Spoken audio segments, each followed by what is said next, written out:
Are you thinking about moving to Spokane? Or just curious about what makes the city so special? Well, we're going to give you the inside scoop on this video, so stay tuned. Spokane is full of surprises. From its welcoming local culture to its thriving art scene, there's so much more to the city than meets the eye.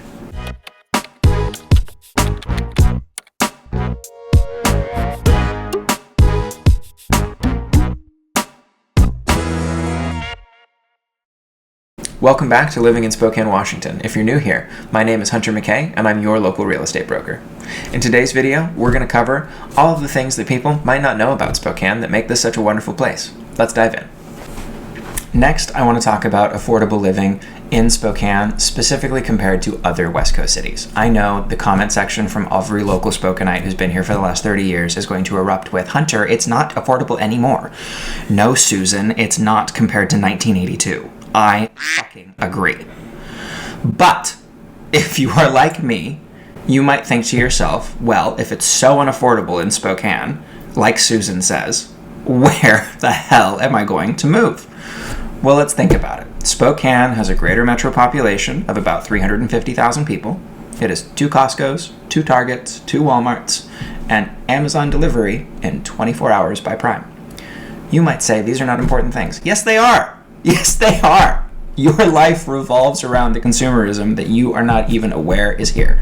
If you move to Topeka, Kansas, and your grocery store is 45 minutes away and it takes you 3 hours to get to an airport, not sure if that's true of Topeka. I'm sorry if it's not, but it feels far. I would compare my living situation to Portland, to Seattle, to Tacoma, to Boise, to Denver, Colorado. And when I look at all of those cities or any of their surrounding cosmopolitan areas that would afford me a general population size either like or greater than Spokane with similar diversity levels, I am screwed when it comes to finding something more affordable. It doesn't work. Spokane, while more expensive than Susan wants it to be, is still cheaper than the other comparable options. One of the great things about Spokane is just how quirky the city is. There's a lot of what we'll call hidden Easter eggs to go finding if you want to go explore the city. One of my favorites is the trash-eating goat. And yes, that is exactly what it sounds like. And no, it is not a live goat. No goats were harmed in the making of this progress.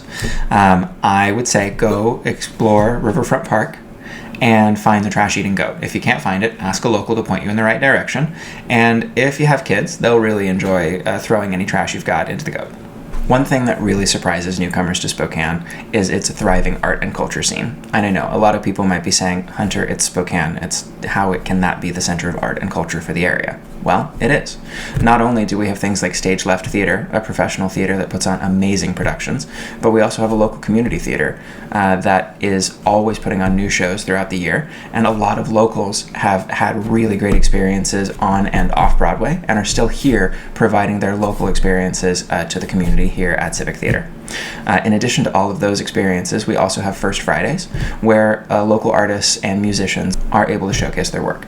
I'm not going to go in depth on all of the different outdoor activities. Please go find one of my 7 different videos that I've talked about it. But in all 4 seasons, there are things to do. You can go mountain biking, you can go kayaking, you can go canoeing down the river, you can go ski surfing on one of the lakes. You can go enjoy so many different indoor and outdoor activities throughout Spokane. There really are so many different things to do if you're an active person.